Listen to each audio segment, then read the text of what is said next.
Using the clamps, dry fit the saddle tee to the existing pipe. Once the saddle tee is properly lined up with the pipe, trace around the inside of the incoming fitting. Remove the saddle tee and use an appropriately sized hole saw to cut a hole in the existing pipe. If working with metal pipes, place the gasket underneath the saddle tee and trace around the inside of the incoming fitting. Then, using a utility knife, cut the gasket material away and secure the saddle tee with included V-clamps.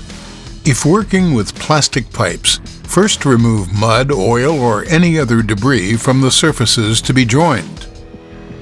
If working with PVC, apply primer to the pipe and inside saddle tee surface. Next, apply a thin coat of the appropriate cement to the inside saddle tee surface and pipe surface. Promptly place the tee in position on the pipe over the hole.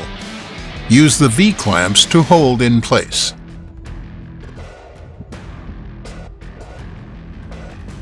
Leave the saddle tee undisturbed for at least 2 hours and wait 8 hours at room temperature before applying pressure. Using a wrench, tighten V-clamps down firmly without over-tightening.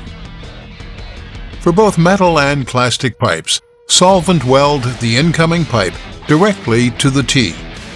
Follow the manufacturer's instructions on the cement can label.